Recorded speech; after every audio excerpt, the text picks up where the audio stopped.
श्री बागेश्वर बालाजी महाराज की, गिरिराज महाराज की, श्री यमुना मैया की, गौ माता की, सत्य सनातन धर्म की, हर हर हर महादेव।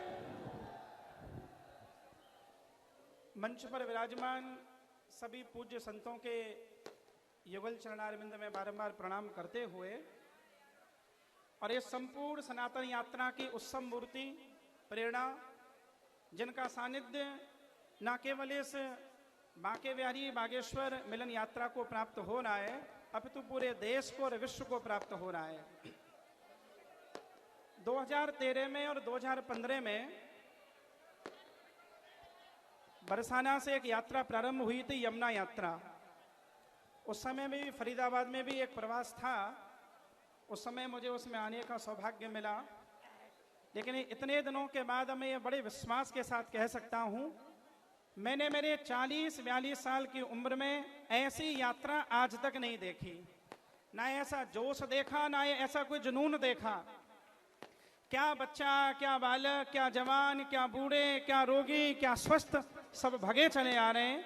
और मैं मन में विचार करता था कि त्रेता युग में भगवान राम ने एक यात्रा निकाली थी। वह अयोध्या से पैदल गए थे और लंका तक की यात्रा पूर्ण करके आए। मुझे लगता है कि 27-28 वर्ष के युवा साधु को आवश्यकता क्यों पड़ी? वो चलते चलते थक गए, उनके मोजे भी फट गए, पैरों में भी छाले पड़ गए, रात को सो भी नहीं पा रहे, भोजन भी नहीं कर पा रहे। आखिर आवश्यकता क्यों पड़ी? तब मुझे ऐसा लगता है ईश्वर अपना कार्य करने के लिए कभी कभी किसी चेतना को चुन लेता है। इस 21वीं सदी में जिस प्रकार से हिंदू संकट में है, भारत में संकट में है, विश्व में संकट में है, जातिवाद के नाम पर, क्षेत्रवाद के नाम पर, प्रांतवाद के नाम पर, भाषावाद के नाम पर जिस प्रकार से हिंदुओं को न केवल खत्म किया जा रहा है, अब तो लड़ाया भी जा रहा है। सारी दुनिया के सामने एक ऐसी हमारी कम्युनिटी है जिसने कभी वायलेंस नहीं फैलाया। हम दुनिया के जिस देश में गए कोई हिंसा नहीं की। हमने विस्तारवाद के नाम पर किसी भी दूसरे राजा पर आक्रमण नहीं किया। चींटी के मर जाने पर भी हम प्रायश्चित करने वाले लोग, पर हम समझ नहीं पाए हमारा कसूर क्या था। पाकिस्तान से पीटे गए, अफगानिस्तान से पीटे गए, इराक से पीटे गए, ईरान से पीटे गए, तालिबान से भगाए गए, कश्मीर से भगाए गए, बंगाल से भगाए जा रहे हैं। भारत के 13 राज्यों में अल्पसंख्यक हो गए, 3 से जिलों में अल्पसंख्यक हो गए। हमारा कसूर क्या है? हमारा केवल एक कसूर है कि हम अपनी शक्ति और सामर्थ्य को भूल बैठे हैं। अब हमें जगना होगा। महाराणा प्रताप का वह जोश, छत्रपति शिवाजी महाराज की वह तरुणाई, और जो सरकार बार बार कहते हैं छेड़ोगे तो छोड़ेंगे नहीं। तो हिंदू सशक्त बने, सामर्थ्यवान बने, सक्षम बने, वह अन्याय का प्रतिकार करे, अनीति का प्रतिकार करे। और मैं ये प्रार्थना सबसे कर रहा हूं, एक 27-28 साल का युवा साधु देश को जगाने निकला है।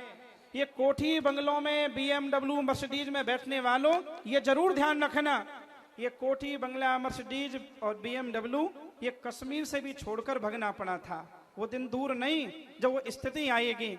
तो देश का हिंदू एकजुट हो, उसकी शक्ति सामर्थ्य का परिचय कराने के लिए सरकार निकले हैं। मैं तो बहुत आनंदित हूं और इस मंच पर जब उन्हें देखता हूं तो शब्दों का तो अकाल सा पड़ जाता है, पर फिर भी भगवान से प्रार्थना करता हूं जिस विश्व मंगल के अभियान को लेकर वो निकले हैं, निश्चित ही वो अपने उद्देश्य में सफल होंगे। और उनकी सनातन हिंदू एकता पद यात्रा केवल बागेश्वर महाराज की नहीं है, ये पूरे विश्व के हिंदुओं की यात्रा है। हम सबकी यात्रा है, हमारी यात्रा है। वो हमारे प्रतीक हैं, उत्सव पुरुष हैं। भगवान उन्हें खूब दीर्घायुष्य प्रदान करें। मैं ऐसी शुभकामनाएं करता हुआ दोबारा भी मैं इस यात्रा में सम्मिलित होऊंगा। उनके मंगल के लिए प्रार्थना करता हूं और भगवान से प्रार्थना करता हूं आप सब भी जब जाएं, बस एक आशीर्वाद भी महाराज जी को देकर जाइएगा। वो आशीर्वाद ये है, हमारे सरकार को किसी की नजर ना लगे। बस बागेश्वर बालाजी महाराज की, छुआछूत की करो विदाई, हम सब हिंदू, चाहे जाति अनेक हो हम सब हिंदू, चाहे पंथ अनेक हो हम सब हिंदू, चाहे संप्रदाय अनेक हो हम सब हिंदू, चाहे मार्ग अनेक हो हम सब हिंदू, आप सब संगठित हों। इस भाव के साथ मैं मेरे वक्तव्य को विराम करता हूं।